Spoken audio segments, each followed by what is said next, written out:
Eh, Les decía que voy a compartir la pantalla para que ustedes puedan observar el material que ya ustedes tienen en en la sección de recursos o en la sección de archivo. Una cosa que se me pasó mencionarles es que ahorita todos los materiales los vamos a administrar por esta plataforma. Eh, si bien algunos ejercicios los vamos a migrar, ¿verdad? O los vamos a entregar en el aula virtual, ahorita vamos a utilizar todas estas bondades de Teams, ¿verdad? Para poder dejar evidencia de todos los materiales que se van a estar utilizando a lo largo del semestre y trataremos de hacer también las entregas de las tareas por la misma forma, salvo el caso que yo les comento, ¿verdad? De ir a la plataforma UACJ, perdone, aula virtual, que seguramente la mayor parte de ustedes ya saben cómo utilizarla. Y bueno, el tema que nos ocupa, ¿sí? Que no es permítanme un momentito de nuevo.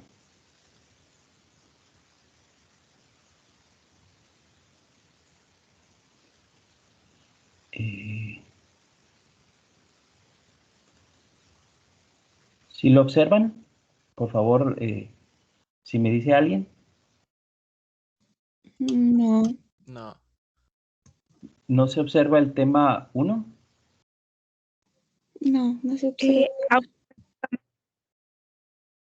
A ver, entonces déjenme ver, ¿sí?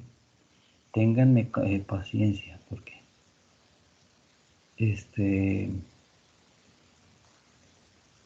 a lo mejor es no.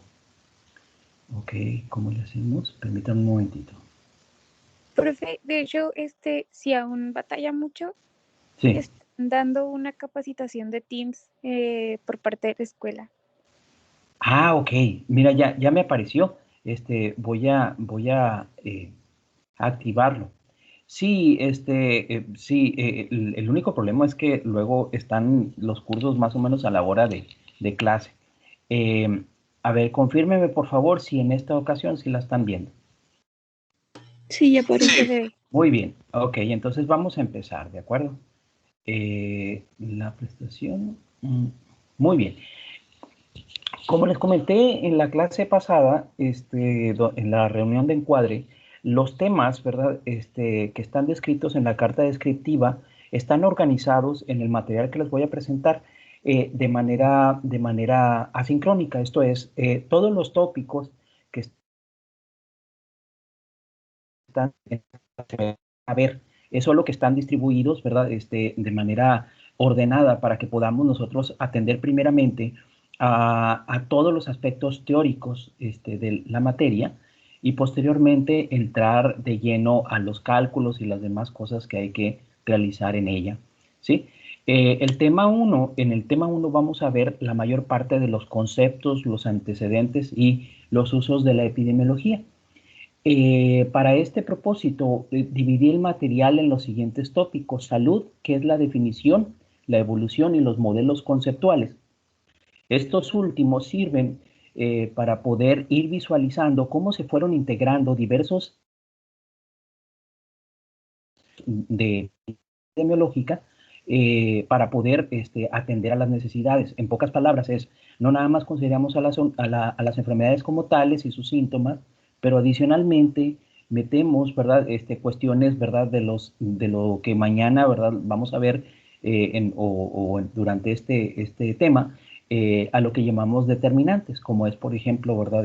Tener un exceso de peso para el caso de tener diabetes, por mencionar un ejemplo.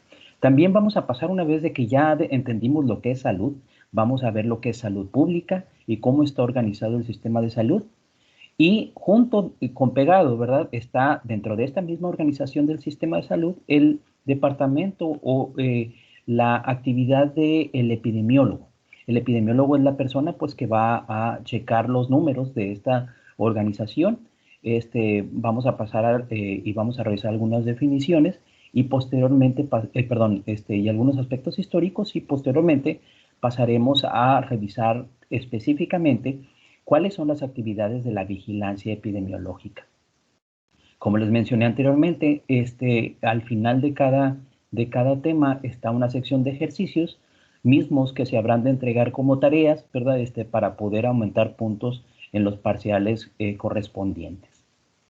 De acuerdo a la Organización Mundial de la Salud, se dice que la salud es el goce más alto, ¿verdad?, que se puede lograr como uno de los derechos fundamentales de cada ser humano, sin distinción de raza, religión, credo político, ¿verdad?, o condición económica y social. Esto es, la salud, ¿verdad? La salud es un derecho individual, es un derecho de cada humano, que en forma colectiva se habrá de estudiar dentro de la salud pública. Es muy importante que les mencione que en el trayecto, ¿verdad?, del estudio o de la atención de la salud en epidemiología y en general en la salud pública, debemos de considerar tanto a las personas que están sanas como a aquellas que están enfermas.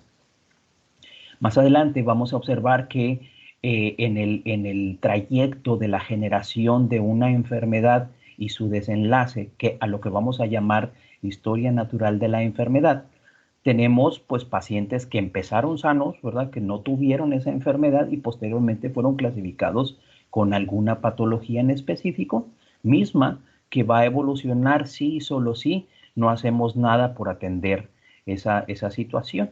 Voy a poner solamente el ejemplo de lo que estamos viviendo en este momento.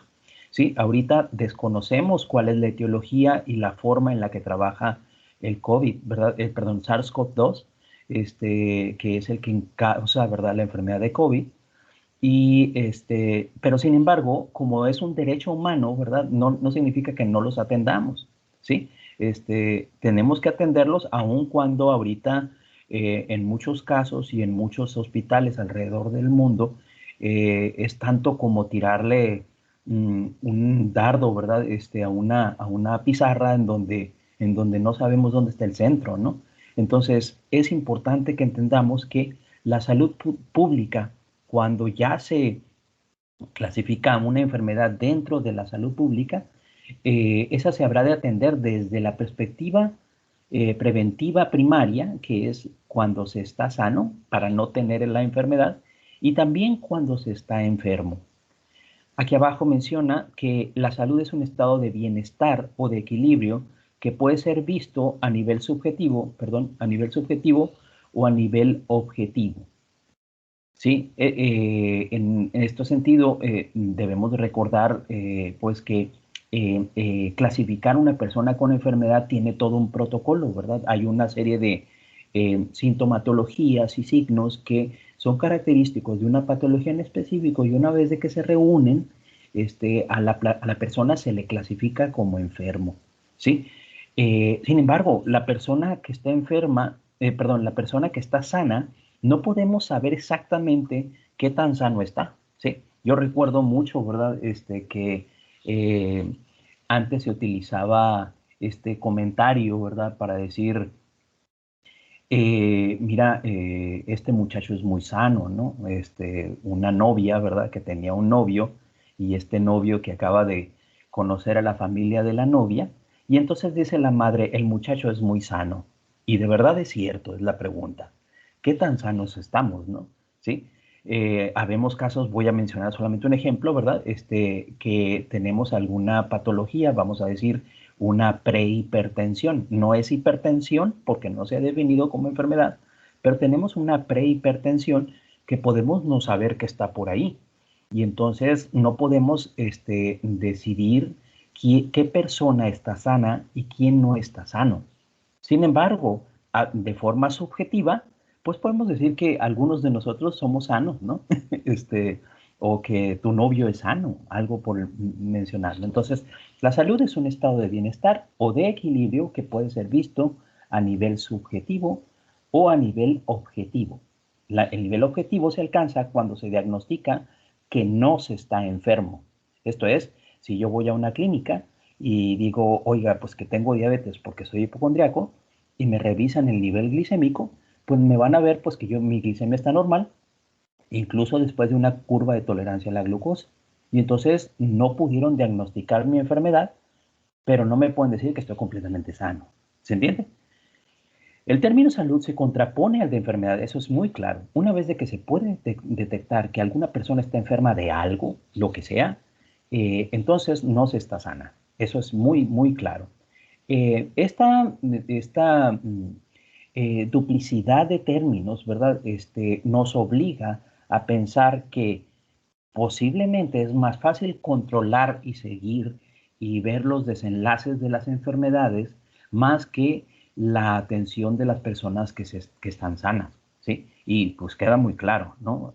Cómo está ahorita distribuyéndose los tratamientos. Ustedes lleguen con alguna sintomatología, ¿verdad?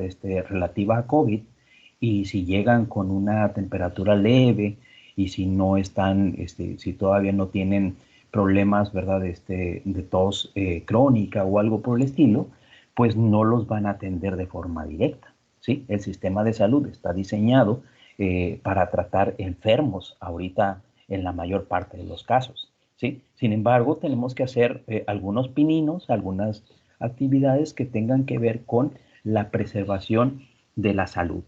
Les recuerdo que vayan apuntando sus preguntas en un papel o algo y posteriormente lo suman o las ponen en la sección de chat, ¿de acuerdo? Para mencionarlo. El concepto de salud, ¿sí? Que acabamos de mencionar, ¿verdad? Ha evolucionado con el tiempo, ¿sí? Anteriormente, ¿verdad? Más o menos en el siglo XIX, el estar sano significaba solamente no tener enfermedad, que es lo que acabo de mencionar, ¿no? Usted está sano, sí, solo sí, no tiene una enfermedad. Por ahí en 1940, en los 40, ¿verdad?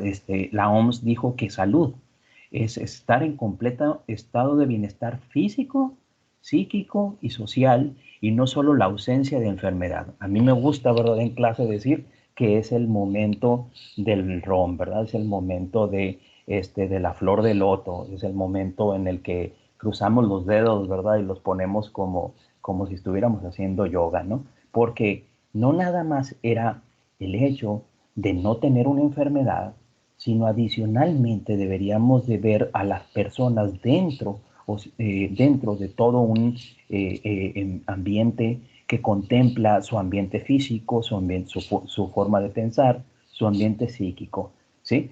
Miren, ahorita en la pandemia, por ejemplo, ¿verdad? Si bien la persona que tomaba, ¿verdad? O que consumía alcohol ya era de entrada proclive a seguir consumiendo, las preocupaciones, el bienestar físico, porque tienen por ahí un enfermo o algo por el estilo, de alguna manera detona el hecho de que una persona consuma más alcohol y con ello llegue al alcoholismo. De ahí pues que cuando tenemos que abordar, ¿verdad?, el aspecto de la enfermedad llamada alcoholismo, tendríamos que estar contemplando todos los elementos que están alrededor, ¿verdad?, de esta persona para poder seguir adelante. Entonces, pasamos del siglo XIX de decir que estar sano es ausencia de enfermedad. Posteriormente, en los 40, ¿verdad?, se le aumentan a esta definición elementos que tienen que ver con el entorno. No es precisamente el momento en el que se reconoce que se tiene que hacer cosas por ello, ¿sí? Pero sí es un momento en el que empieza a pensarse que las enfermedades se van a prevenir o se van a manejar sí, solo sí. Consideramos otras cosas afuera del tratamiento per se de la enfermedad. En este momento vinieron unos pensadores, ¿verdad? Que se denominaron los revisionistas, en los cuales propusieron que salud es un estado de bienestar físico, mental, fíjense aquí, social, con capacidad de funcionamiento y no únicamente la ausencia de afecciones o enfermedades. ¿Qué quiere decir esto? Lo que quiere decir es que las personas que están sanas, además de estar en completa armonía con su entorno, incluyendo el social, ¿sí?, van a tener la capacidad de funcionar. Y funcionar para un adulto es trabajar. Es justo este momento, del momento del revisionista, en el que se vinculó los sistemas de salud con la capacidad productiva de las personas, ¿sí? Y entonces la capacidad productiva era poder trabajar. De ahí nace toda esta gama, ¿verdad?, de atenciones que podemos tener. muchos de nosotros, ¿verdad? Tenemos un servicio de salud privado porque somos maestros de la universidad. Otros tienen IMSS porque son obreros de una máquina. ¿Se entiende? Está relacionando la capacidad productiva con una atención o con un cuidado de la salud. Hasta este momento, ninguno de las definiciones estaba contemplando hacer cosas antes de que las personas tuvieran enfermedad. Esto es prevención primaria. Todo tenía que ver con manejar enfermedades. Posteriormente viene una revisión un poco más holística, un poco más larga. Valga decirles pues que a mí me gusta pensar que la evolución del concepto de salud es como comparar, ¿verdad? La manera en la que ven las cosas las personas que son pensadores, ¿verdad? Estas personas que son más gnósticas, que son más como más, vamos, que cuestionan más la vida, ¿verdad? Y conforme se va evolucionando en el concepto de salud, cuanto más holístico, cuanto más grande es el concepto y los elementos que la reúnen.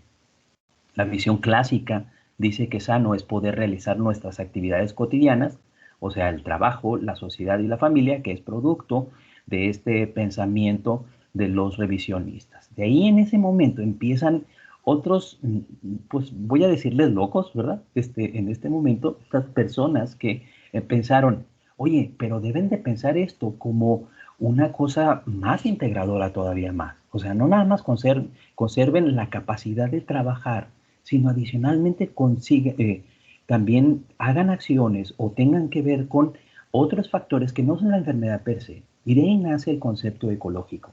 El estado de adaptación al medio y la capacidad de funcionar en las mejores condiciones. Esto lo dijo René Desbois. Entonces, este concepto ecológico pues detona otra forma de ver a la salud que integra otros elementos. Aquí voy a hacer un paréntesis y les voy a mencionar que es a través de ver a las enfermedades como parte de un continuo ecológico, de un concepto ecológico, que podemos entender cómo algunos factores son predisponentes y otros factores son predictores de ciertas enfermedades, ¿sí? Es hasta este momento, por ejemplo, en el concepto ecológico, que para efectos de la diabetes, no nada más se veía el nivel glicémico y cuál es el estado del riñón o cuál es el estado del hígado de una persona, sino adicionalmente se veía qué comía, se veía también qué acceso a la salud tenía, y etcétera, ¿no? Y de ahí sale este concepto, esta representación, ¿verdad?, de que el estado de salud de las personas, ¿verdad?, que a su vez dependen de cosas muy directas como su edad, su sexo y los factores que la contribuyen, están cubiertos primero por un estilo de vida, y este estilo de vida está cubierto por las redes sociales y comunitarias y posteriormente los elementos macro, ¿sí? Esa protección, ¿verdad?, justifica por qué, por ejemplo, en una ejecución que quiere aliviar la desnutrición de la población, ¿sí? Se ve que no tienen dinero las personas y entonces algunos tienen que ver con darles dinero para que podamos garantizar que esto lo destinen al consumo de alimentos y con ello no tengamos una desnutrición. Esto lo vamos a ver un poquito más al detalle un poco más adelante. Ya para los 90, ¿verdad? Casi al inicio del 2000, más o menos en la época en la que nacieron ustedes, ¿no? La salud se le conocía como un estado de equilibrio dinámico, fíjense, dinámico. Esto es, a veces estamos, a veces no estamos, ¿no? Entre personas y poblaciones, por una parte, y entre el ambiente y las condiciones en las que viven. Luego, entonces, ahorita nosotros podemos, de hecho, tenemos un claro ejemplo de cómo la transmisión del COVID depende, ¿verdad?, de nuestra interacción con la gente. Y esta interacción es justamente el factor de riesgo más importante, ¿sí? Y por ahí vamos a ver que el uso de cubrebocas, por ejemplo, es un factor que ayuda a limitar el efecto que tiene la población sobre mi salud, ¿no? O viceversa, ¿no? Yo sobre la población. Entonces a eso se le llama elemento modificador y ese lo vamos a ver un poco más adelante. En el concepto dinámico, el logro más alto del nivel de bienestar físico, mental y social y de capacidad y funcionamiento que permitan los factores sociales en los que viven inmersos los individuos y la colectividad es lo que logrará el estado de salud de cada persona. Aquí es muy importante que le tomemos un poco de atención a este modelo, ¿verdad? A esta diapositiva. Y si por ahí alguno de ustedes está interesado en conocer más a profundidad estos modelos, modelos son formas de pensamiento, ¿de acuerdo? Son formas en las que se vino organizando los sistemas de salud en relación a la evolución del concepto de salud, ¿sí? Cada modelo, repito, es un modelo de pensamiento que nace de pensadores en epidemiología, ¿verdad? Y en salud, médicos. Y estos modelos van a ir evolucionando conforme se le vayan metiendo elementos al concepto de salud.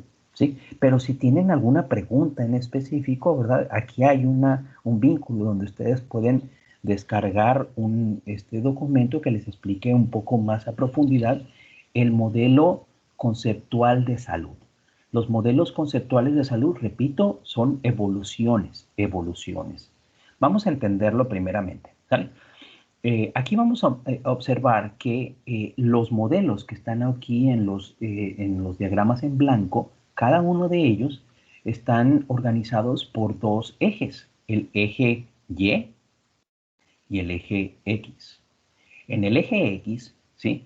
Se observa que los modelos están organizados dependiendo de a qué estamos dirigiendo las acciones, ¿sí? O sea, ¿cuál es la visión? ¿Queremos tratar gente que está sana para que no esté enferma?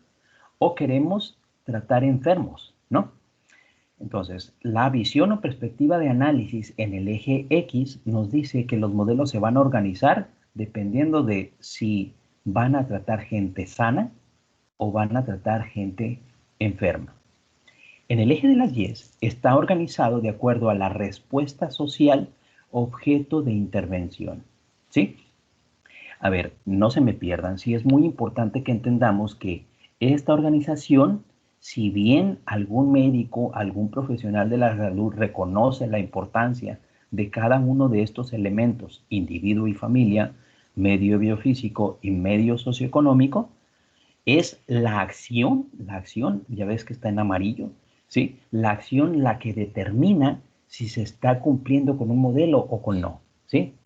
Pongámonos en otras palabras. Yo puedo pensar, por ejemplo, ¿verdad?, de que a mí me puede dar diabetes conforme más gane peso, ¿sí? El hecho de que yo sepa que gano peso y que eso tiene que ver con la ocurrencia de diabetes, ¿sí? No significa que esté haciendo algo por ello, ¿sí? Entonces, cuando un médico, cuando un sistema de salud, cuando una enfermera, cualquier profesional de la salud hace algo para que se atienda un elemento del individuo, un elemento del medio biofísico, disculpen, y otro del medio socioeconómico, entonces pues tendremos un individuo, ¿verdad? Un médico o una enfermera, un profesional pues de la salud, incluyendo los químicos también, ¿no? Que esté trabajando en los tres aristas, ¿no? Lo cual se incluye en el modelo ecológico. Vamos a revisando cada uno de ellos, ¿sí? Miren, por ejemplo, cuando la persona o el profesional de la salud se encarga estrictamente de ver la enfermedad, no le importa ver si las personas están sanas o no, pero se enfoca en tratar a la enfermedad y específicamente solamente al individuo, ¿sí? Entonces, este individuo está trabajando con un modelo denominado modelo biomédico. Les tengo la mala noticia de que su instituto se llama Ciencias Biomédicas, ¿no? Por favor, no desanimen, ¿verdad? El caso del instituto se llama Ciencias Biomédicas porque integra ciencias biomédicas, ¿de acuerdo? No porque tenga un modelo de pensamiento biomédico, ¿ok? Porque afortunadamente tenemos carreras como ustedes, tenemos carreras como los nutriólogos, ¿verdad? Que son gente que está trabajando en el lado de salud para que la gente pues no tenga enfermedad, ¿no? Pero entonces, en el sentido más estricto del término, aquel médico, aquella enfermera, aquel sistema de salud que se enfoca específicamente en la enfermedad y en el individuo y su familia en específico, pues entonces estará pensando o ejecutará sus acciones dentro del modelo biomédico. Es importante que les mencione que por mucho tiempo el modelo biomédico fue el que prevaleció en todos los institutos de salud. Pues miren, recuerden por favor que cuando ustedes iban al Seguro Social o que su mamá los llevaba al Seguro Social, pues primero visitaban ¿a quién? Al médico de la familia, ¿no? Y entonces el médico de la familia, porque nomás le importaba eso, y porque le importaba tratar tu enfermedad, trabajaba en el modelo biomédico, ¿sí? Si por el contrario, ¿sí? Nosotros vemos, por ejemplo, algún profesional, a ver, vamos a pensar en vamos a decir, en un recolector de basura. Valga decirte que no por ser un recolector de basura se le va a decir profesional de la salud, vamos. Pero sí debemos de reconocer que la acción y la importancia de su trabajo en la comunidad, pues de alguna manera, ¿verdad? Tiene que ver con el hecho de que yo me enferme o no me enferme, ¿sí? Y entonces, este recolector de basura, ¿sí? Realmente lo que hace es recoger algo para que tú no te enfermes, ¿verdad? O recoger basura para que no te enfermes de una enfermedad, vamos a decir, por, no sé, por ratones o por alguna infección por comer comida en mal estado, etcétera. Y entonces, ¿qué pasa? Que este individuo, si bien él no tiene la intención de trabajar en salud o enfermedad, pues está haciendo acciones en salud o para preservar la salud. ¿Y qué está haciendo? Está recogiendo basura, ¿me entiende? Y entonces el recoger basura significa que está trabajando en el medio biofísico, ¿sí? Este recolector de basura, ¿sí? Ni siquiera te pregunta si la recoge o no, ¿verdad? O sea, ni siquiera le importa trabajar contigo directamente o con tu familia y mucho menos está interesado en trabajar en o hacer cosas para tu medio socioeconómico. Sí, entonces, en tanto que este profesional trabaja o hace acciones en el medio biofísico para preservar la salud, entonces el modelo correspondiente es el modelo sanitarista. Y ahí nos podríamos ir uno a uno, ¿verdad? Viendo que, por ejemplo, ¿verdad? Quien trabaja con el individuo y su salud y preserva su salud, pues trabaja en el modelo higienista preventivo. Aquí, por ejemplo, están, vamos a decir, los nutriólogos, ¿verdad? Sí, personas que están haciendo, ¿verdad? Una evaluación de las condiciones de vida y te dice qué hacer o qué no hacer para no adquirir enfermedades. O podemos ver, por ejemplo, el modelo epidemiológico social que está enfocado directamente en la enfermedad y en el medio socioeconómico. ¿Quién trabaja aquí? Bueno, vamos a ver, por ejemplo, que tenemos el programa Oportunidades, ¿no? El programa Progresa, que son programas sociales que están encaminados a trabajar o dar recursos, ¿verdad? O modificar por ahí alguna estrategia eh, para que tú manejes tus enfermedades en específico, ¿no? Todos estos modelos, sí, tenemos un representante y yo quisiera que ustedes fueran viendo, ¿verdad? O escogiendo profesionales que vayan en cada uno de ellos, pero que sean restrictivos. Recuerden, por favor, que es un eje X y un eje Y, ¿sí? Y cuando las acciones de estas personas están enfocadas en alguno de estos, pues podemos identificar su medio ecológico, disculpen, su modelo de pensamiento. El modelo más evolucionado, el que se conoce, el que se reconoce como el mejor modelo, ¿sí? de atención a la salud es el denominado modelo ecológico. ¿Por qué es el modelo ecológico el más importante? Porque, miren, curiosamente el modelo ecológico no trabaja con enfermos, ¿sí? No trabaja haciendo acciones para la preservación de la salud y hace acciones con el individuo, con el medio biofísico y con el medio socioeconómico, ¿sí? Vamos a pintar un profesional, ¿verdad? Para que ustedes puedan reconocer si existe o no existe, ¿sí?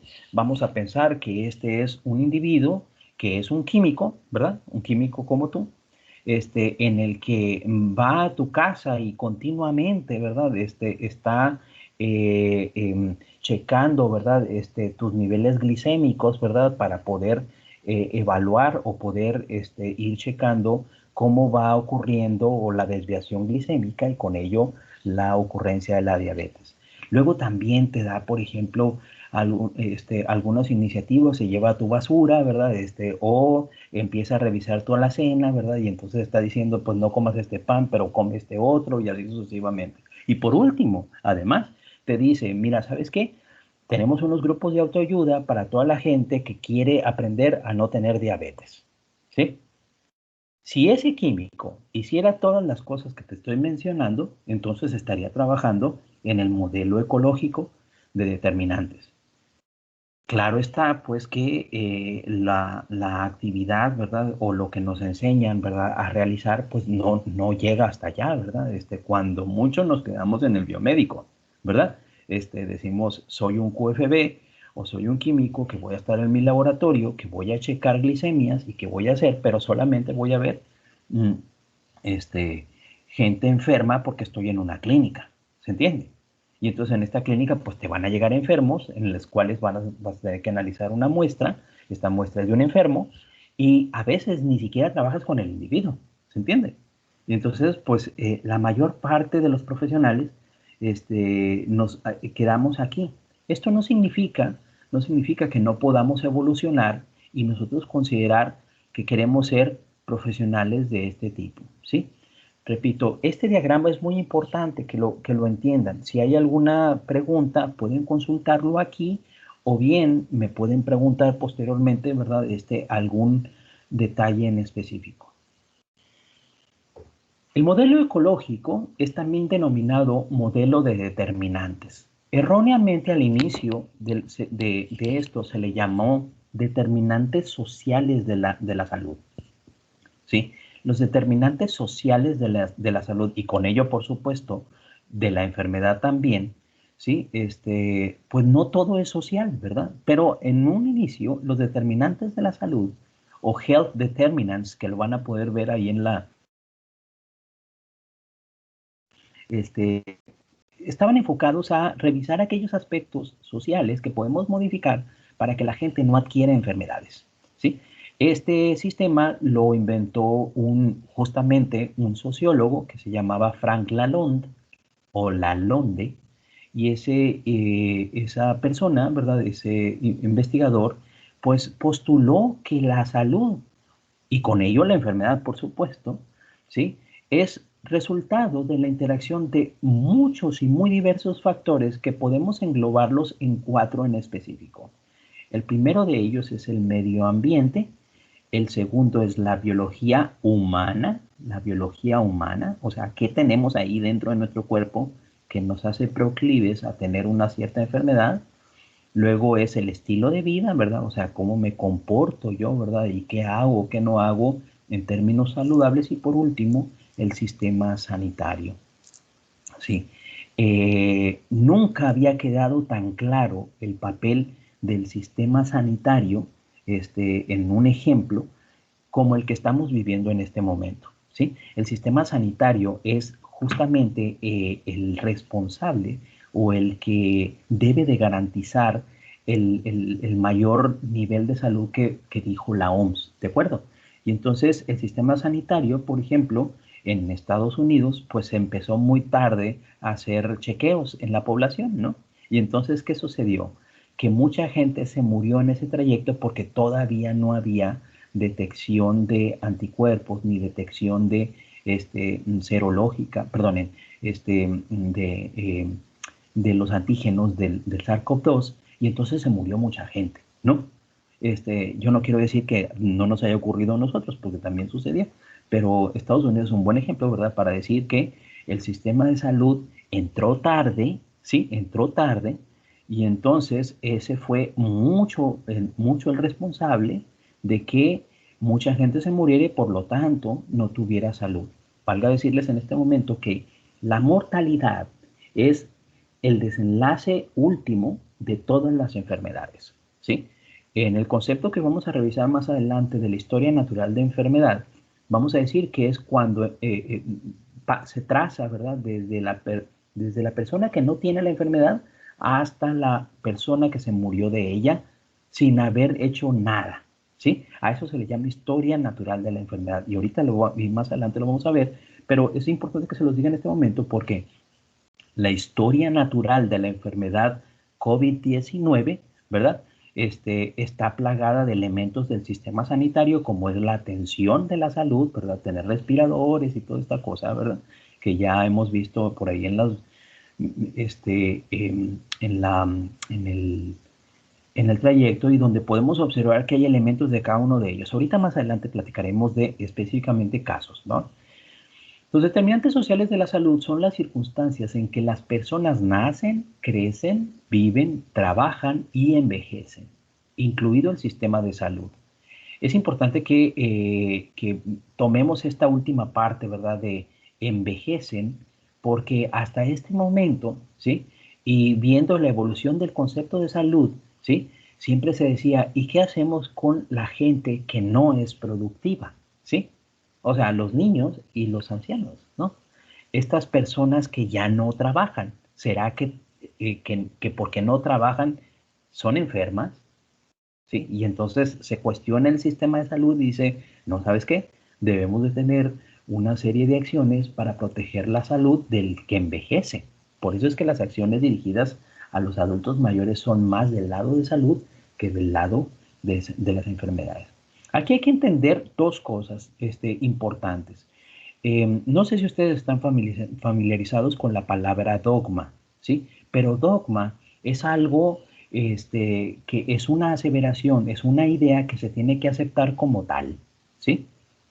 No podemos cuestionarla porque se tiene que aceptar como tal, ¿sí? Por ejemplo, no debemos de pegarle a la mamá, ¿no? Eso nos lo dijeron siempre, no debemos de hacer eso, ¿sí?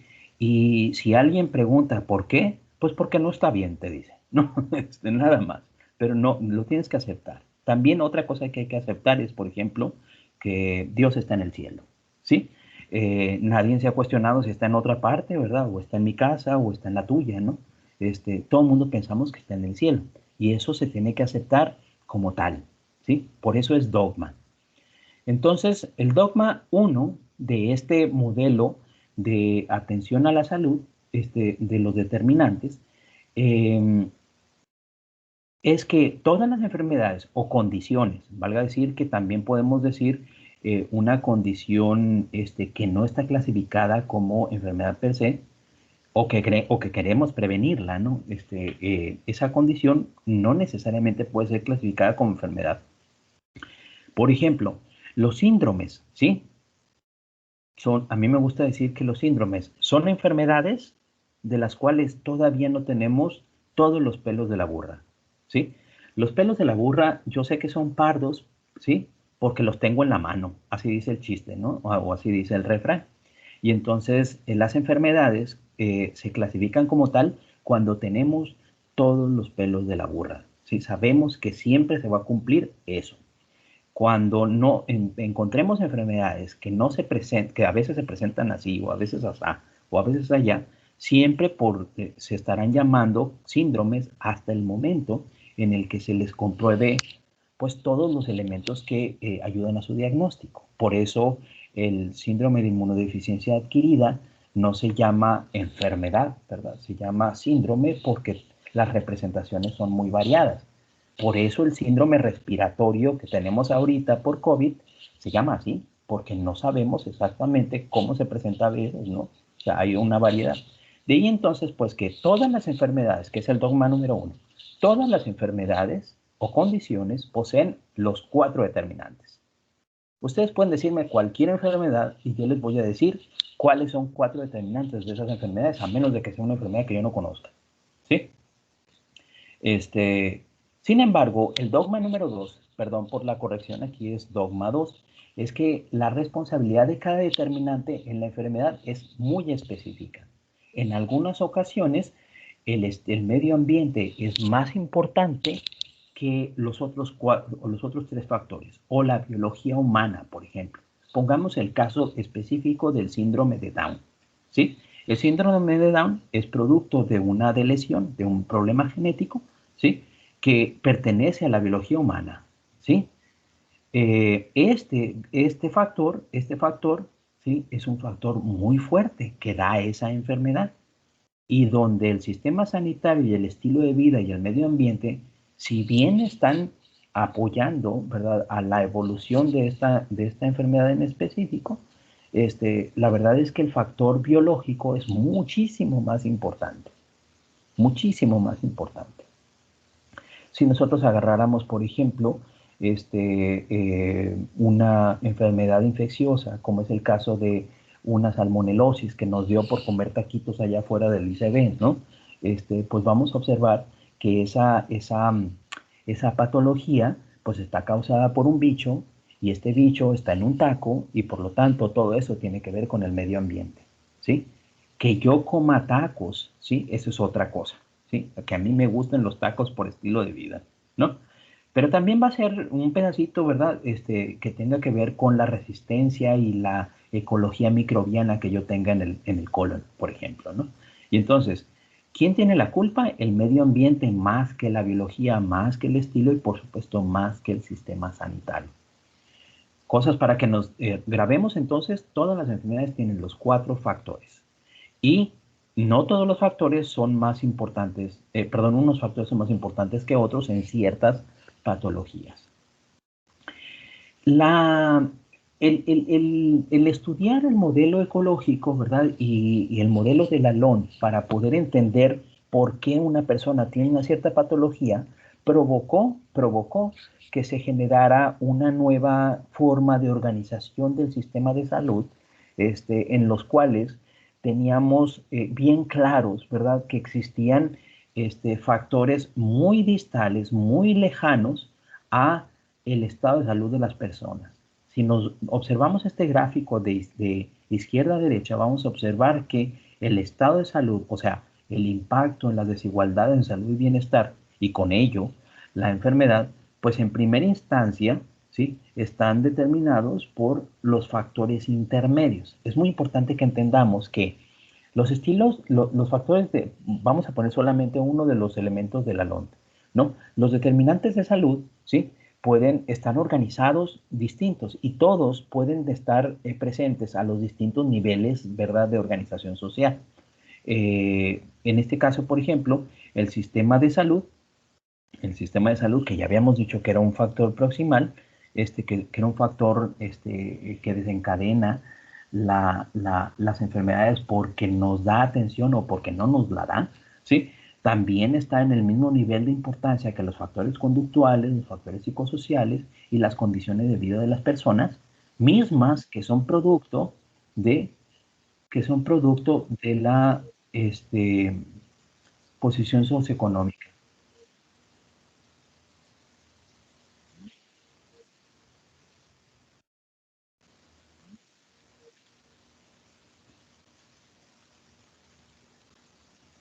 A ver, chavos, ¿dónde nos quedamos? Díganme.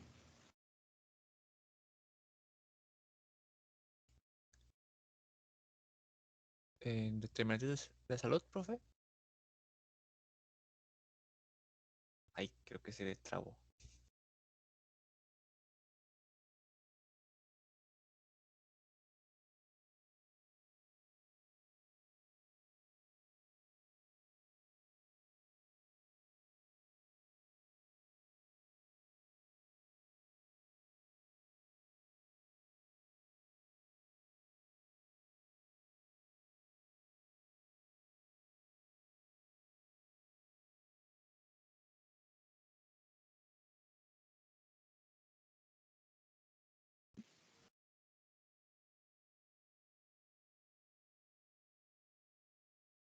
Vamos de nuevo. A ver, chicos, ¿en dónde me quedé? ¿Dónde ya no vieron?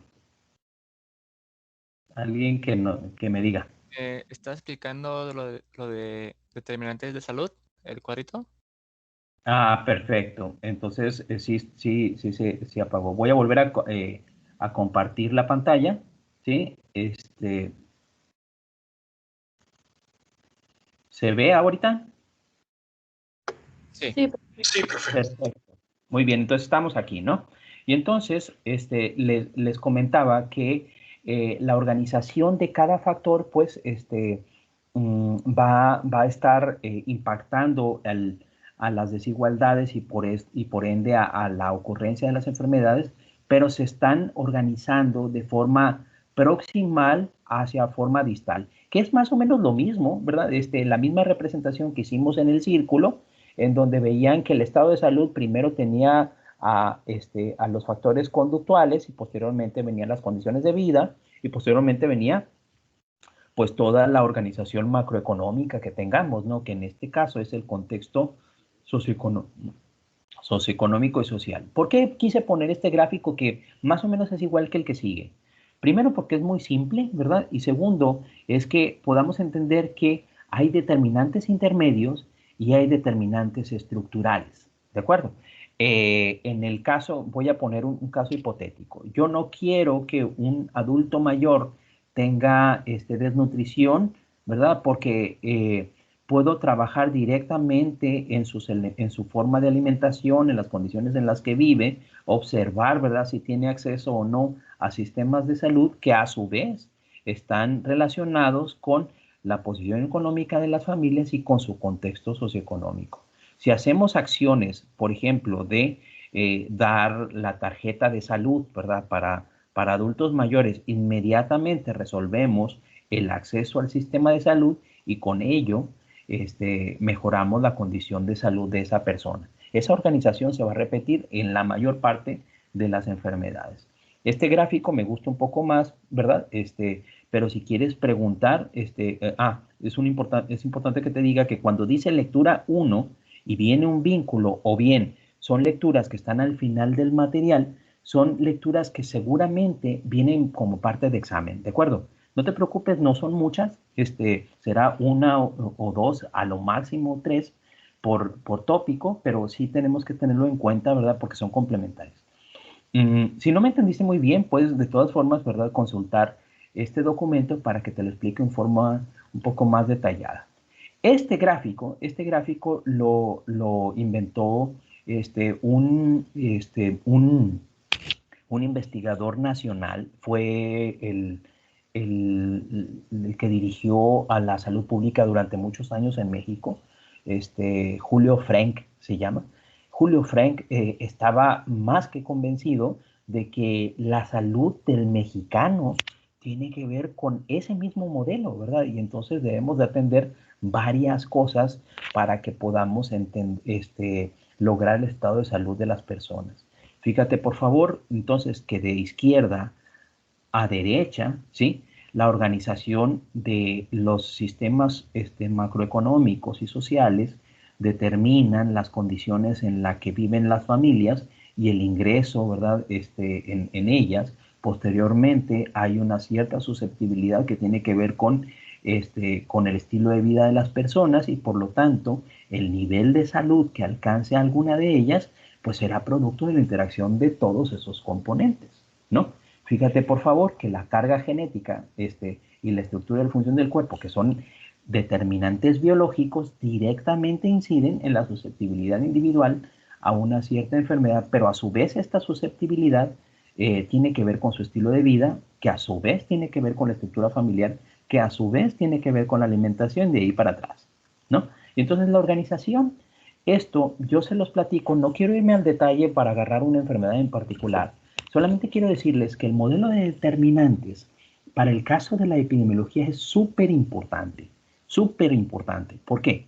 Porque cuando nosotros estamos queriendo indagar por qué le pasa lo que le pasa a las personas en términos de una enfermedad, digamos en este caso COVID-19, pues necesariamente tenemos que saber o preguntarnos una cosa muy sencilla. ¿Quién es quien padece COVID-19?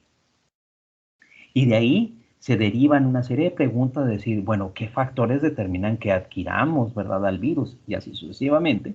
Y entonces siempre vamos en la búsqueda de los determinantes de una cierta enfermedad. Luego le damos un peso a cada una de ellas y posteriormente vamos a poder predecir pues qué poblaciones debemos de cuidar más, ¿verdad? Y qué condiciones en particular. De eso salió, muchachos, el hecho de pensar, por ejemplo, que la persona que tiene COVID y va a terminar en letalidad o que se va a morir más pronto, en principio, a inicios de la pandemia, fue primero los viejitos, ¿no? O sea, esta enfermedad fue realizada o fue diseñada o cualquier cosa que ustedes digan, ¿verdad? Teoría conspiratoria respecto del COVID. Es primero para viejitos, ¿no? Posteriormente se dijo, todas las personas que tengan diabetes e hipertensión, que porque tenía que ver, ¿verdad?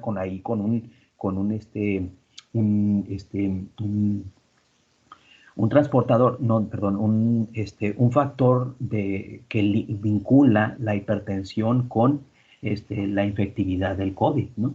Y ya posteriormente ya empezamos a ver que ya no fueron tan viejitos, que ya son niños, que X, que Y, que Z. Y entonces, ahorita, si vas a recibir la vacuna o no, ¿verdad? Pues tenemos ahorita que es una acción para prevenir o para evitar que tengamos COVID, ¿sí? Que eso tiene que ver directamente con el sistema de salud, ¿sí? Pues tenemos que considerar primero que existen poblaciones de alto riesgo antes que nosotros mismos, ¿no? De ahí, por ejemplo, que el personal de salud, que es el que nos está atendiendo, pero que también es el más susceptible a contraerla porque está todos los días tratando de pacientes con COVID, pues son los primeros que fueron vacunados o los que están siendo vacunados. Posteriormente vienen los viejitos, ¿verdad? Y posteriormente gente que tiene inmunodeficiencias y así sucesivamente, ¿no? Entonces, el modelo de determinantes de salud, que a su vez, ¿sí? Enmarca o engloba a todo el modelo ecológico, es lo que justifica por qué cuando estamos indagando los determinantes y cómo predecir quién va a sufrir una patología o no, debido a unos ciertos elementos, pues nos ayuda a decir que la epidemiología básicamente, ¿verdad?, considera el modelo ecológico como su punto de partida para poder diseñar estrategias de búsqueda epidemiológica y por lo tanto de explicación de la ocurrencia de las enfermedades. El dogma número 2, que les dije anteriormente, ¿verdad?, que tenía que ver con el hecho de que casi todas las enfermedades tienen un factor más importante que otros, ¿sí? Si nosotros hiciéramos un Excel, ¿verdad? Y pusiéramos enfermedad 1, ¿sí? Y le diéramos peso a los 4 factores que ya mencionamos, que son ambientales, biológicos, estilo de vida y sistemas de salud, ¿sí? O servicios de salud. Y pusiéramos enfermedad 1, ¿cuál es el más importante? Pues tres crucecitas a, voy a decir, por ejemplo, servicios de salud, ¿no?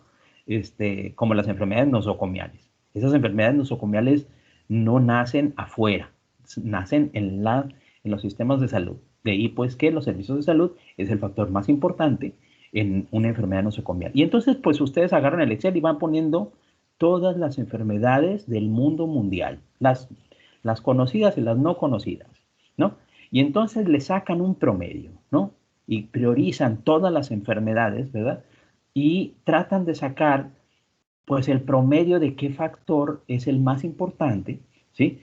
Eso resultaría en un gráfico como de este tipo, ¿sí? Entonces, este tipo de gráfico está diciendo la mayor parte de las enfermedades del mundo mundial, ¿sí? Un 88%, ¿verdad? Perdón, un 50% ocurren por cuestiones de hábitos saludables, ¿sí? Un 20% adicional corresponde a las interacciones con el medio ambiente.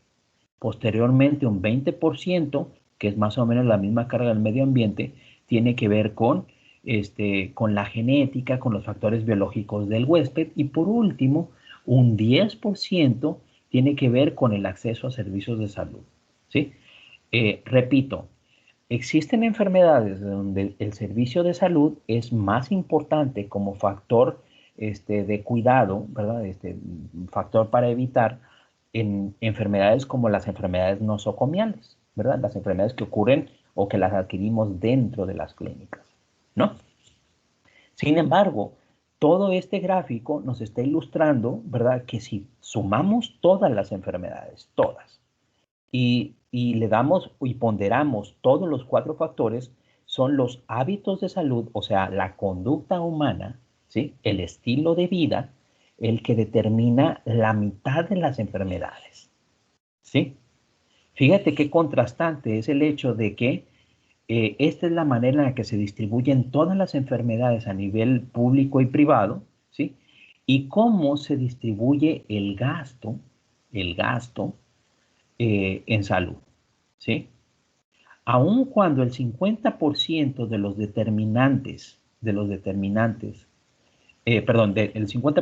determinantes son por hábitos de estilo de vida, ¿sí? Nosotros destinamos alrededor de un 4% del gasto del gasto total al estilo de vida, ¿sí?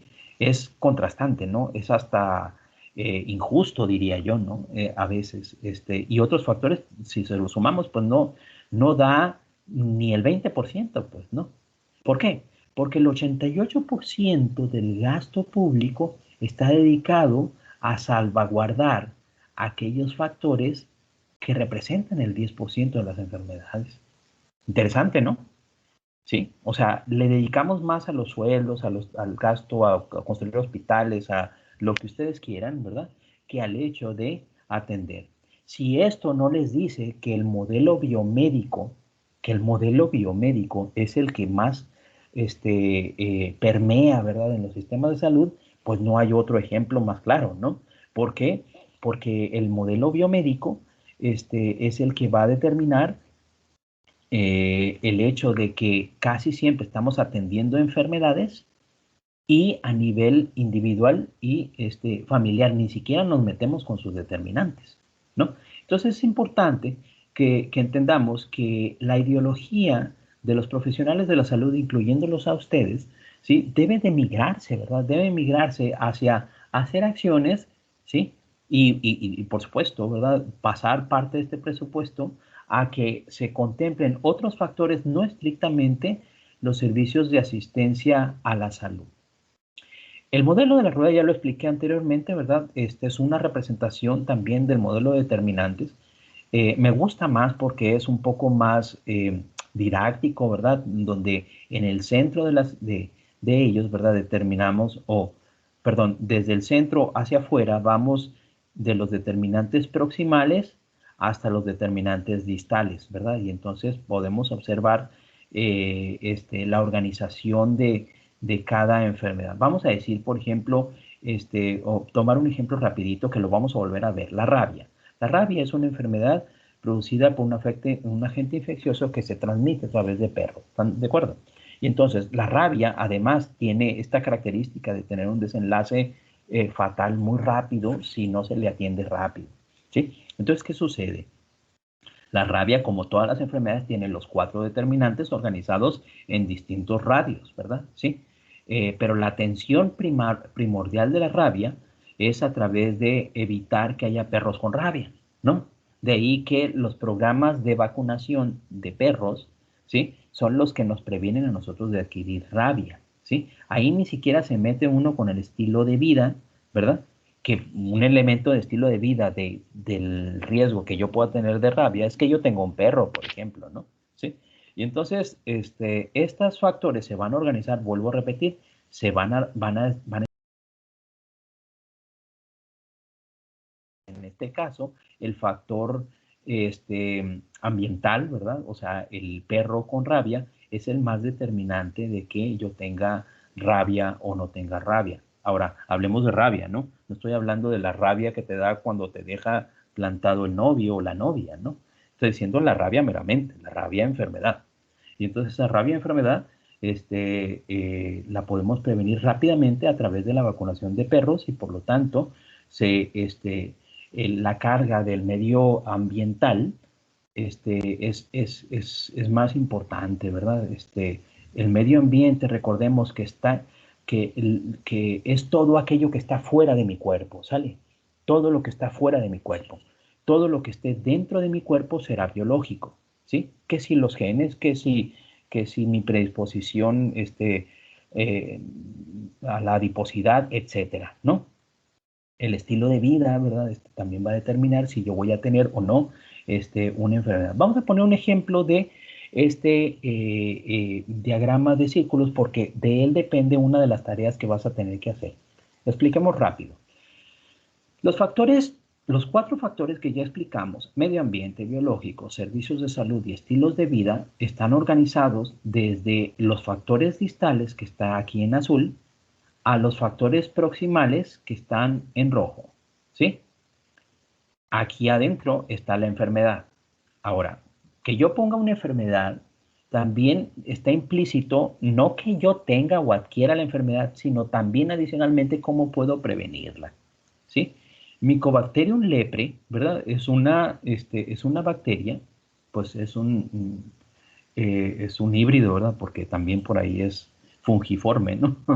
Mycobacterium lepre, ¿sí? Es un agente infeccioso que nos da lepra, ¿sí? Esa enfermedad, afortunadamente, no es tan común ya, porque ya sabemos cómo tratarla.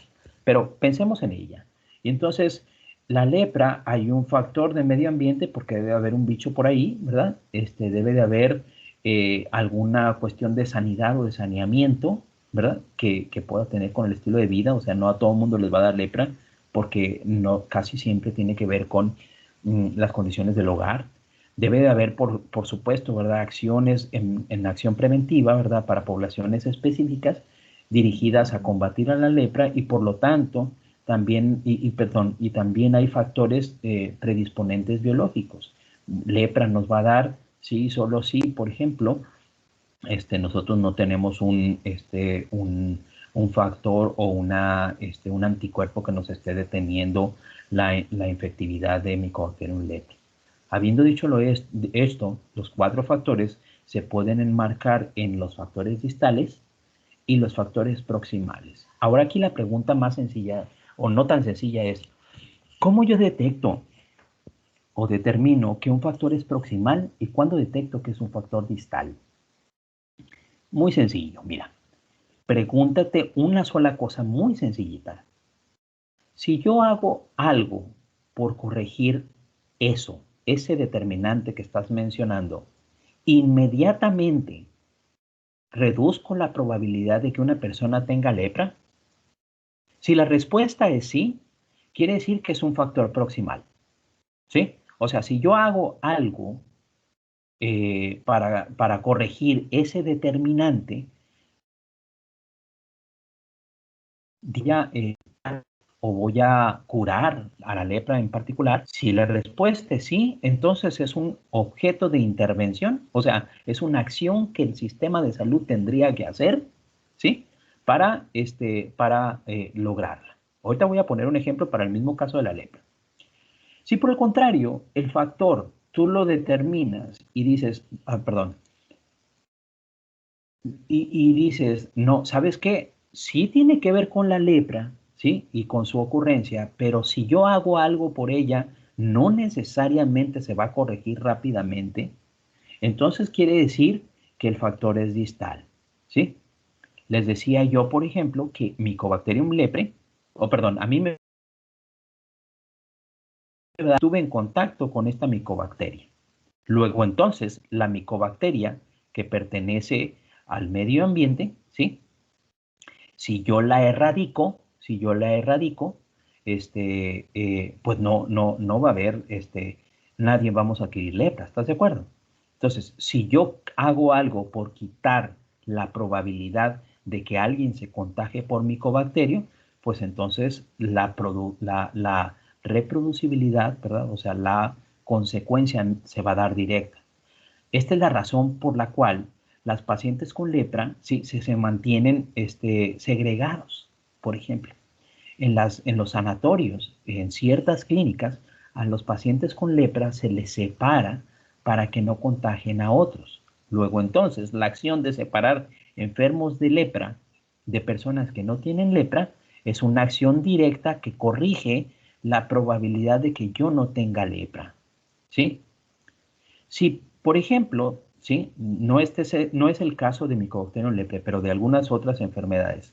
Si yo sé que yo tengo una predisposición genética, perdón, biológica, porque no tengo anticuerpos anti-Mycobacterium leprae, entonces si yo aplico vacunas, ¿verdad? Vacunas, por supuesto, hechas con partes del bicho alterado o por ahí en el caso de SARS-CoV-2, por ejemplo, ahorita es hasta con el material genético, ¿no? Con el RNA, perdón, con los polinucleótidos, disculpe. Vamos entonces a lograr que alguien tenga anticuerpos y cuando le llegue el momento de exponerse a lepra, pues la posibilidad de la infección será o leve o simplemente no le va a dar, ¿no? Entonces, aquí van vacunas, ¿verdad? Para que yo genere anticuerpos, para que yo no tenga lepra. Aquí es evitar el bicho que está en el medio ambiente, ¿verdad? Para que yo no tenga lepra. ¿Cómo? Segregando a las personas que están infectadas. Si ambas cosas las hacemos, la probabilidad de que no tenga lepra, pues será mayor, ¿verdad? Será más probable. Si hago una de ellas, pues habrá menos probabilidad. Pero si la acción, vamos a decir aquí, tener clínicas para segregar pacientes con lepra, y entonces en el medio ambiente no tenemos o esas clínicas están trabajando con las mismas condiciones medioambientales, porque no hay, voy a decir, una clínica en específico, ¿sí? O porque la pobreza es tal o es tan grande, ¿verdad? ¿Sí? Es tan grande que la pobreza está por acá, ¿sí? La pobreza es tan grande que no podemos tener acceso a sistemas de salud o alguna otra cosa. Entonces, si yo corrijo la pobreza del estilo de vida, no necesariamente, ¿sí? Corrijo la probabilidad de que tú tengas lepra de forma directa. ¿Se entendió? Entonces, porque no cura directamente eso, pues entonces sería un factor. Sin embargo, debo decirte que los factores distales, ¿sí? Que pertenecen al mismo determinante, si nosotros hacemos cosas por los distales, seguramente vamos a corregir los proximales y los proximales a su vez van a corregir ese problema de la lepra.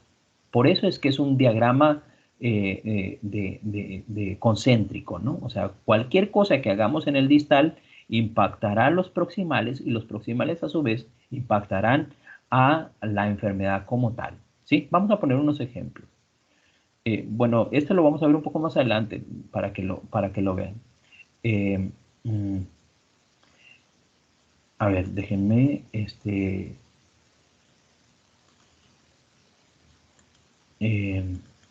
ahorita me voy a regresar rápidamente, nada más quiero ponerles los ejemplos. Bueno, los ejemplos que les dejé de tarea, acá están. Anterior. Entonces aquí tenemos un ejemplo, por ejemplo, del de lepra, ¿no? Que mencionábamos, ¿sí? Hay contacto estrecho con enfermos, existe el bicho de Mycobacterium leprae o alguna vacuna pues que nos cause. Y entonces si hacemos algo por erradicar Mycobacterium, por erradicar el contacto estrecho con pacientes, etcétera, pues la probabilidad de no tener lepra será mayor. Sin embargo, el contacto estrecho tiene a su vez que ver con ciertas cuestiones de infraestructura urbana, ¿no? Del medio ambiente.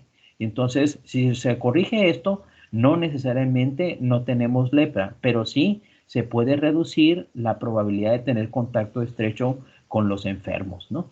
Y entonces, esa forma de ver las enfermedades de forma concéntrica, pues nos obliga a tener o diseñar estrategias que tengan pues todos los determinantes de ser posibles, ¿no?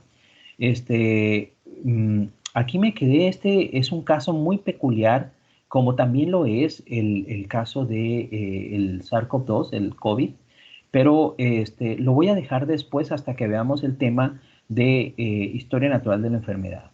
Por lo pronto, valga decirles que historia natural de la enfermedad, ya lo dije, Es el curso de los acontecimientos que ocurren en el organismo humano desde que se produce la acción secuencial de las causas o componentes, en este caso los determinantes, hasta que se desarrolla una enfermedad y posteriormente ocurre su desenlace. Este desenlace se va a construir sí, solo sí, no le damos curación. O sea, si nosotros no hacemos nada por esa enfermedad, pues podemos ver el final, ¿no? Pero si hacemos algo, es posible que el paciente se quede en alguna etapa de la enfermedad antes y no sabemos cuáles son los desenlaces. Afortunadamente, conforme se van conociendo las enfermedades, ¿verdad? Y su curso, incluyendo el SARS-CoV-2, el COVID, vamos a observar que estas enfermedades van a tener etapas, ¿no? Y cada vez va a ser más clara cuál es la historia de la enfermedad y por lo tanto vamos a poder hacer acciones específicas. Este tema lo voy a volver a visitar un poco más adelante, ¿de acuerdo? Otro tema que a veces se confunde y que debemos de entender, ¿verdad? Que son producto de la evolución de las personas o de la evolución de las sociedades, son los denominados fenómenos de transición, ¿sí? Eh, em, el ejemplo que más se me viene a la mente en este tenor cuando trato de explicar qué es transición, ¿sí? Es un momento en el que no somos ni una cosa ni otra cosa, ¿sí? Es un momento de cambio, es un momento de transformación. Entonces el ejemplo que siempre se me viene a la mente es la comunidad transgénero, ¿no? Y entonces esa comunidad transgénero se llama transgénero justamente porque está en movimiento su género, ¿sí? No es ni un género ni es el otro, ¿sí? Es un momento de transición y esa transición pues hace que a veces tengamos pacientes que acaban de iniciar una terapia de conversión, por ejemplo, y otras que ya terminaron siendo señoritas España, ¿no? Y entonces, continuo, pues vas a ver personas que tienen distintas evoluciones, ¿no? Lo mismo sucede con el caso de los tres tipos de transición que tienen que ver con la epidemiología. La primera de ellas es la transición demográfica, ¿sí? La transición demográfica ya sabemos que es todo pirámide, ¿verdad? Que en vez de ser pirámide en donde los más viejitos están hasta arriba y hasta abajo está la población más joven, pues ahorita somos como una olla, ¿verdad? Somos mucha gente que estamos entre los 50, entre los 30 y 50, ¿sí? En comparación a las poblaciones que cada vez se van reduciendo en la base, que son los que acaban de nacer, porque ahora tú vas a decidir tener, voy a inventar, ¿verdad? Solamente uno o dos hijos si los tienes, porque hay gente que van a decidir no tener hijos, ¿sí? Y entonces esas familias, pues van reduciendo la base, ¿estás de acuerdo? Pero también por el hecho de que los sistemas de salud cada vez se van mejorando, estamos logrando que las poblaciones vivan más, ¿sí? Y entonces cada vez tenemos más casos de personas que llegaron a los 80 años, ¿no? O los octogenarios. Y entonces esa transición demográfica se llama transición porque anteriormente éramos una pirámide y ahorita somos una olla hasta llegar a ser una pirámide invertida, ¿no?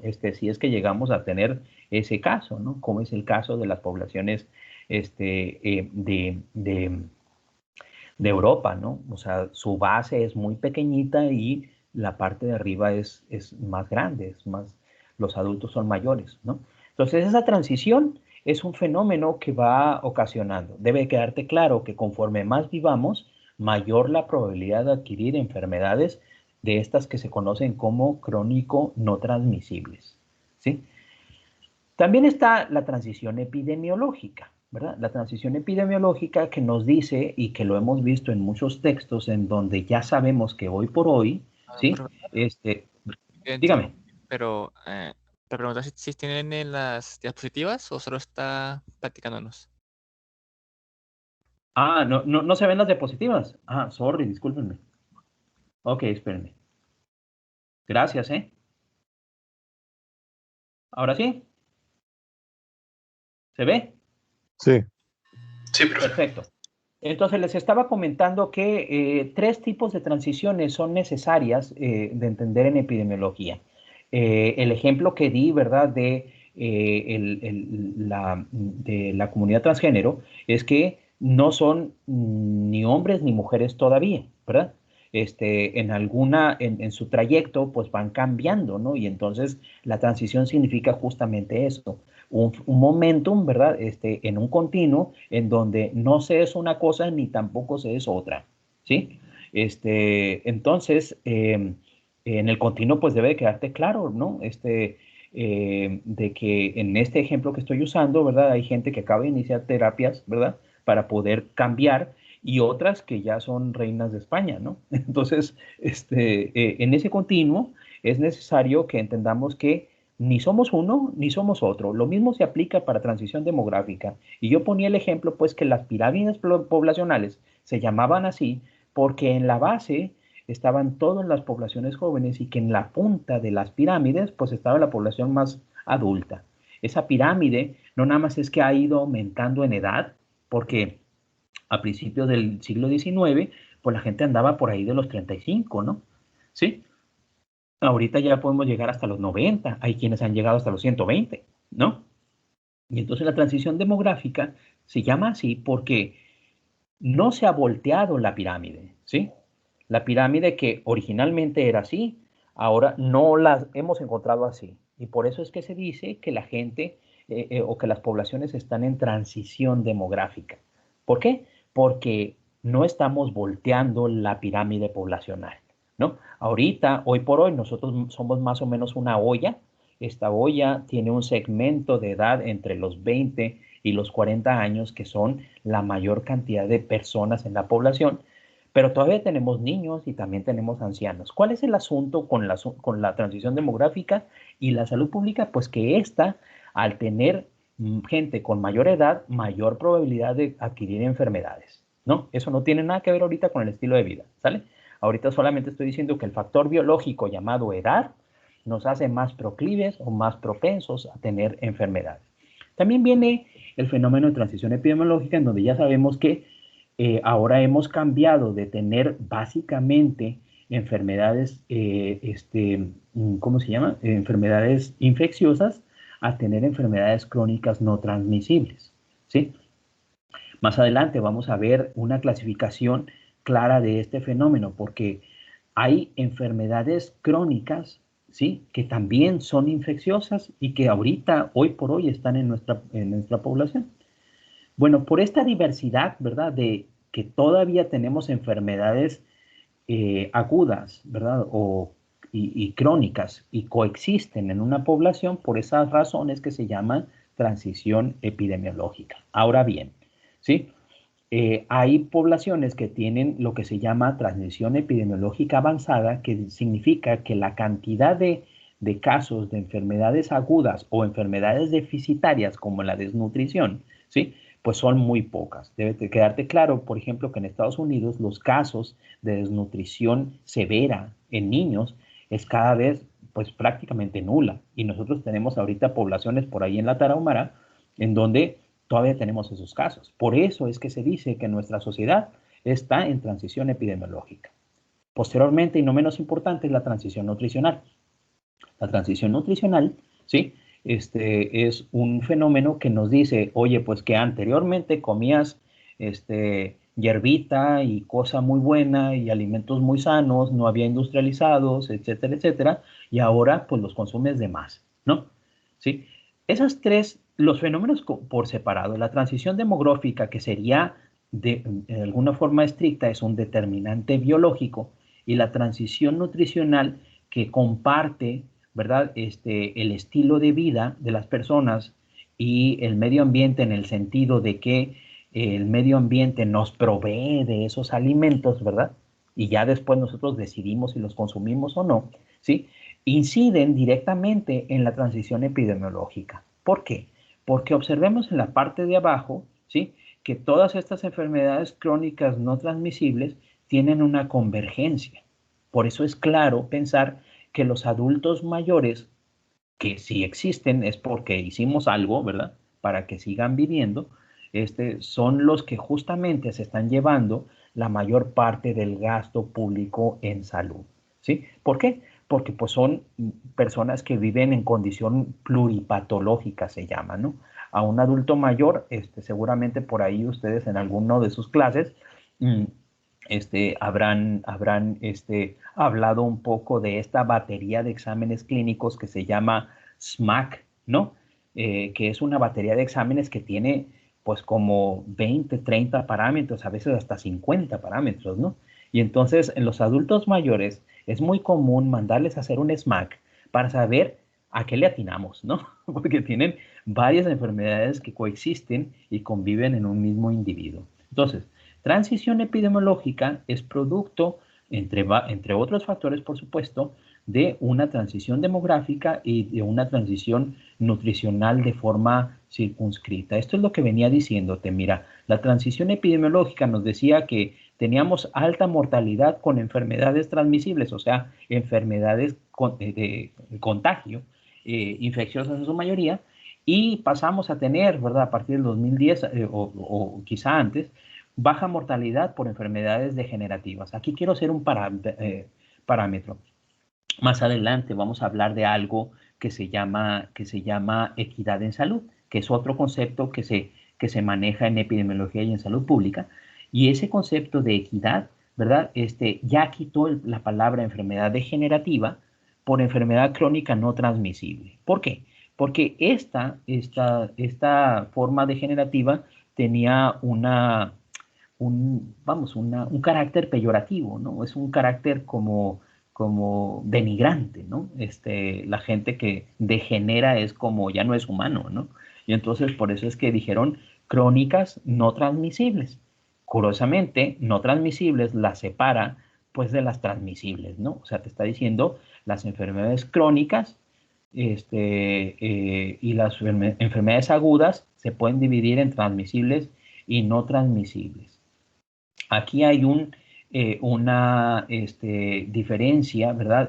En la visión del modelo biomédico y ¿cómo se llama? Su migración hacia un modelo biopsicosocial, que ya lo comentamos anteriormente, en donde puedes observar cuáles son sus características, ¿no? Cómo se ejecutan. Te vuelvo a repetir que el modelo biomédico es el modelo que permea en la mayor parte de los sistemas de salud, ¿sale?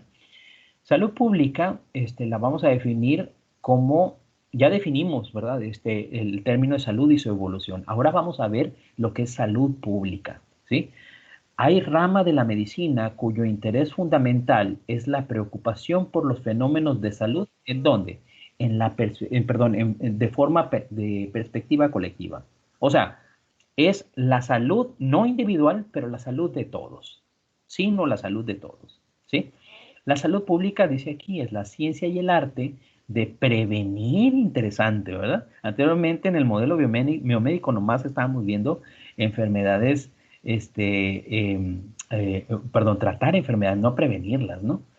La salud pública entonces es la ciencia y el arte de prevenir enfermedades, prolongar la vida y fomentar la salud y la eficiencia física mediante esfuerzos organizados con la comunidad, ¿ok? Aquí voy a hacer un paréntesis para seguir adelante, porque ya vamos a entrar al momento de las preguntas. Pero quiero decirles que siempre que yo quiero ilustrarles la diferencia entre salud y salud pública, ¿verdad? O sea, ¿qué es lo que se ve en salud pública de lo que no se ve en salud pública?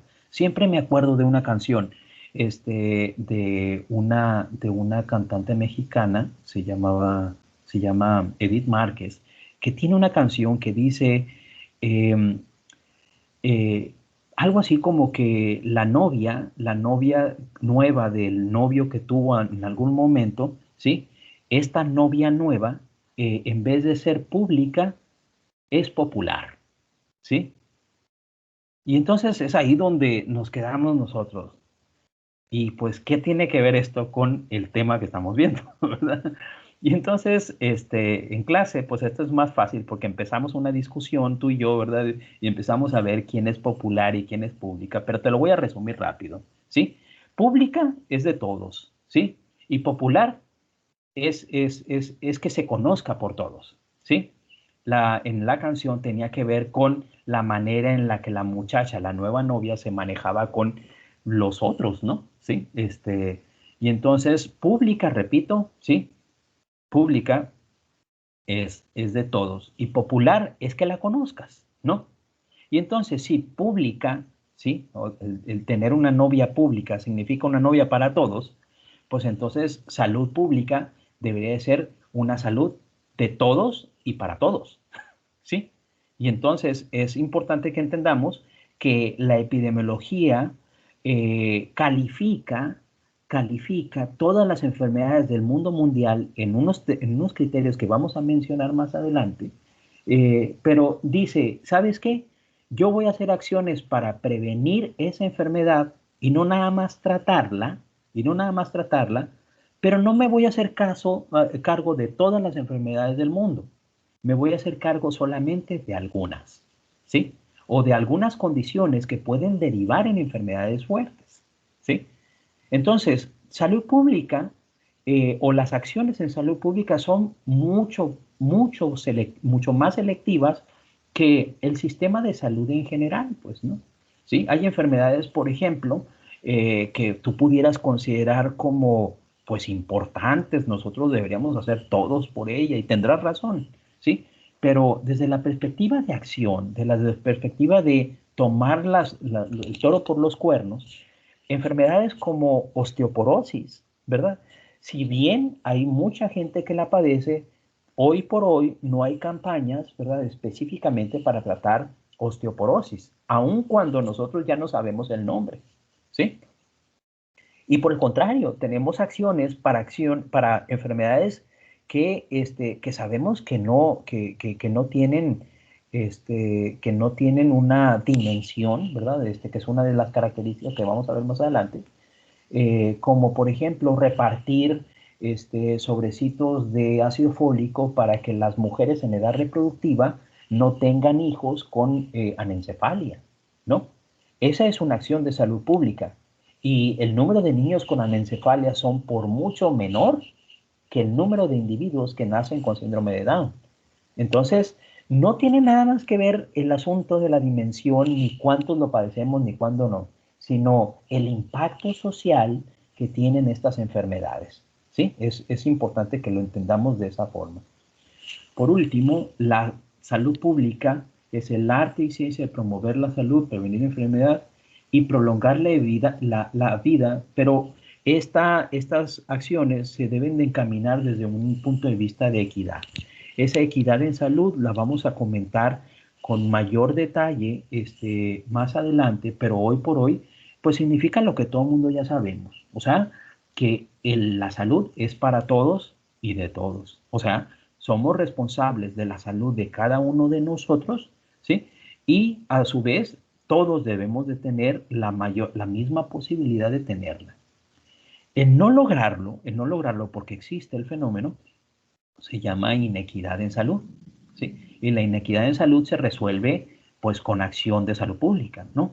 Voy a poner solamente el ejemplo de que hay comunidades que no hay muchas clínicas, ¿verdad? O que todavía no hay hospitales, y entonces esas poblaciones, por derecho fundamental, deben de tener salud, y por lo tanto deberíamos de hacer algo por ellos, ¿no? Y entonces por eso es que se generan iniciativas como, las campañas o las promotorías que se van a la sierra, etcétera, ¿no? Y ahí las vamos a comentar un poco más adelante. El término de salud, pues incluye como desde el momento mismo, ¿verdad?, de que se reconoce el modelo biomédico que pasó a considerar elementos del entorno físico y de la sociedad, pues entonces no nada más se movió el modelo de pensamiento, sino también las acciones y los participantes, ¿no? O sea, anteriormente en el modelo biomédico, el médico y nada más que el médico, pues tenía que ver con la cura de una cierta enfermedad, ¿no? A cualquier otro que se atreviera a hacer algo, ¿verdad? Que fuera un curandero o que fuera lo que usted quiera, ¿sí? Para curar las enfermedades de una persona no se le consideraba con el título de médico, ¿no? Y entonces eso hacía una distinción que en algunos casos todavía sigue permeando. Sin embargo, si nosotros queremos migrar nuestra forma de pensamiento biomédica a una forma más global, ¿verdad? holística, pues vamos a observar que hay, que nos debemos de preocupar tanto de los enfermos como de los sanos. De ahí, pues, que debe haber muchos actores. Dentro de ellos, pues, podemos decir los de servicios de sanidad, ¿verdad? Podemos decir, ahorita estamos hablando de la recolección de basura, digamos, de infraestructura pública, psicólogos, vamos, un sinnúmero de disciplinas que convergen en la salud pública. Y las disciplinas pues están enlistadas, solamente algunas, porque debe de haber muchas. Con esto voy a terminar, nada más para pasar a las preguntas rápido. Nada más quiero decirles que el modelo o las funciones esenciales de la salud pública, todas las acciones, están enmarcadas en 11 acciones. ¿Sí? Estas 11 acciones son necesarias que se ejecuten y por lo tanto, como la salud pública se dedica a tratar cierto número de enfermedades, pues entonces tiene que ser muy eficiente y implementar acciones de 11 tipos para poder trabajar en el continuo de la prevención de la enfermedad hasta la cura de esa enfermedad. Dentro de esas 11 acciones, 3 acciones son las directamente relacionadas con la epidemiología y son el seguimiento y evaluación y análisis de la situación de salud, la vigilancia de la salud pública y el control de riesgos y daños en salud pública y por último la investigación y desarrollo e implementación de soluciones innovadoras que vamos a ejemplificar claro con el caso del COVID, ¿no? Seguimiento y análisis de la situación de salud. Todos los días nos está saliendo el semáforo de cómo van los estados, ¿no? Quiénes tienen más casos, quiénes tienen menos casos, etcétera, ¿verdad? Pero nos lo están diciendo de forma continua. Luego entonces está haciendo un seguimiento de la enfermedad de COVID-19. Vigilancia de la salud pública, el control de riesgos y daños en salud pública. ¿Qué se está haciendo? Pues miren, que yo ahorita me encuentro en Hermosillo y seguro es que sucedió ahí en Juárez, que los pacientes, las personas tenían que meterse a sus casas a las 8 de la noche porque no queremos que haya contagios, ¿no? Y entonces ahí hay otro tipo de forma de mitigar los riesgos o los daños a la salud pública. Y por último, la investigación y desarrollo e implementación de soluciones innovadoras en salud. Chavos, todos los días se está generando un artículo, ¿verdad? En el que se dice si la vacuna de tal es más buena que la otra y por qué, ¿sí? Y entonces esa investigación se está haciendo día con día, ¿no? Si eso lo estamos haciendo para COVID, es muy posible que lo estemos haciendo para diabetes, para hipertensión, para otros problemas que son considerados como de salud pública. El tema de funciones esenciales de la salud pública lo puedes consultar en YouTube, ¿verdad? En este vínculo para mayor detalle y para que puedas reforzar todos tus apuntes, ¿de acuerdo? Aquí lo voy a dejar yo el tema para pasar a resolver alguna pregunta o preguntas que tengan en el chat, si les parece. ¿Sale?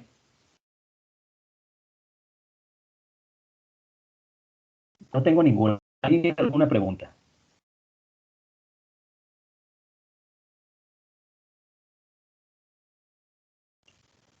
Por ahí, Sabrina, ¿te quedó bien todo? Sí, profe, pues sí está claro. Es bastante información, pero sí está claro. Ah, perfecto. Bueno, ahí no puedo ver a los demás. Díganme, por favor. Es que como es pura teoría, creo que nada más el punto sería estarla repasando porque no tengo ninguna duda tampoco. Ok, en todo caso, ¿verdad? Grabamos el material y va a quedar pues a su disposición para que lo vuelvan a consultar. Les repito que vamos a darle unos 5 o 10 minutos al inicio de cada sesión para resolver cualquier pregunta que tengan de la anterior, ¿de acuerdo? De la sesión anterior para que podamos avanzar de forma más adecuada en el tema.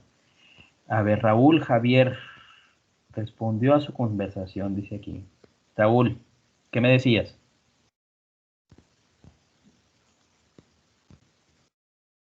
No, decía que no tenía duda. Que no. Ok, perfecto, muy bien. Entonces no hay dudas, ¿sí? Profe, yo solo quería decirle que si nos podía pasar los links, porque como en la presentación no los podemos copiar. En los PDFs, sí, tú puedes hacer el cursor ok, voy para atrás. Al inicio les dije, bajen todo el material y ténganlo donde su computadora. Porque incluso en el PDF, ¿sí? Ustedes pueden abrirlo afuera, ¿verdad? En su computadora y darle clic sobre el link y inmediatamente se conecta. Yo traté de hacerlo aquí dentro de la plataforma y no es muy fácil, ¿sí? Entonces, mi recomendación es que bajen el material y el material después le piquen al link y de ahí les va a abrir la ventana que es necesaria, ¿sí? Ahí lo van a poder hacer. Y si no, pues con el cursor, ¿verdad? Voy a mostrarte cómo nada más, ¿vale? A ver, voy a volver a agarrar esto.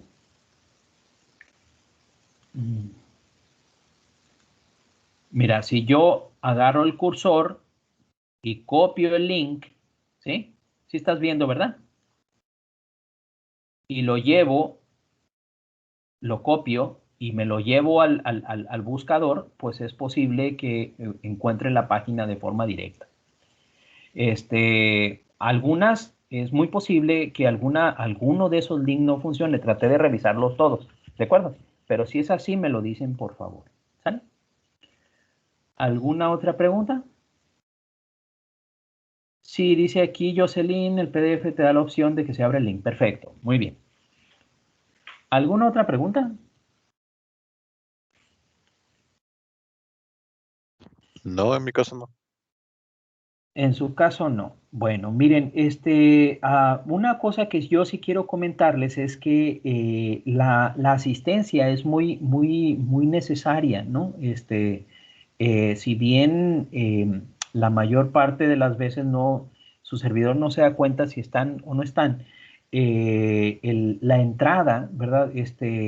No nada más es la que garantiza, pues, la asistencia. Puede ser, por ejemplo, que ahorita en este momento a Linda Georgina, ¿verdad?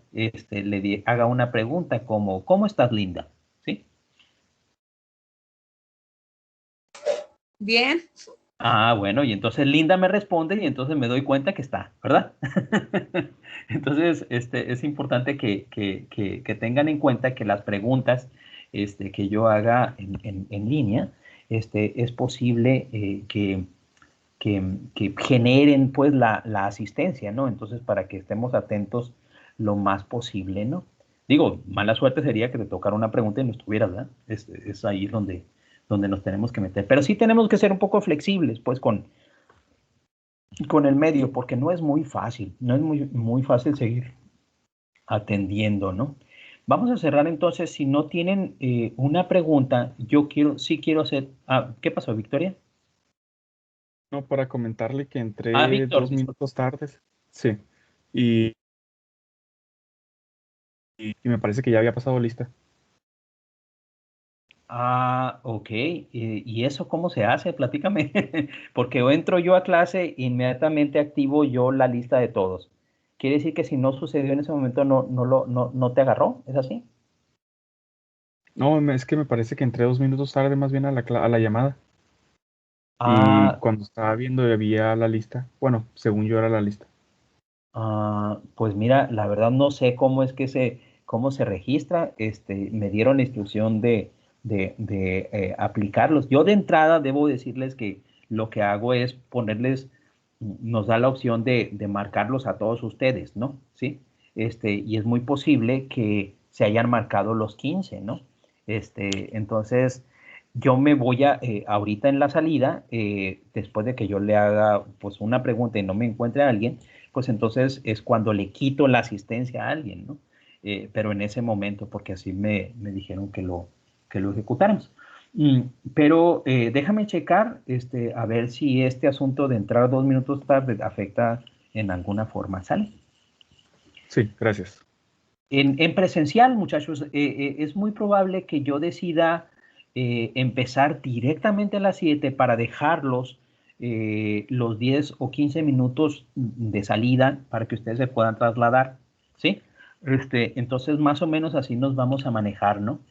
Sí, ya sé que nos tenemos que levantar todos a las 7 de la mañana y hay problema, pues, pero creo que va a llegar el momento en el que vamos a encontrarle el gusto, ¿no? ¿Alguna otra pregunta que no sea del tema?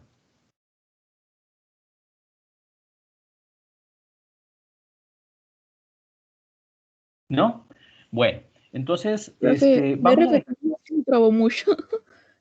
otra vez, perdón. Es que si puede repetirlo, es que se trabó mucho. Y ya ni me acuerdo qué te dije. Ok, estábamos hablando de cómo firmar la salida, ¿sí?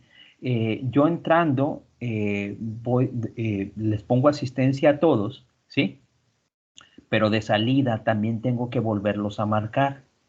Entonces, la única manera que voy a tener yo de saber si te pongo o no una falta es si yo te hago una pregunta y no me respondes, yo voy a asumir que no viniste, ¿sí?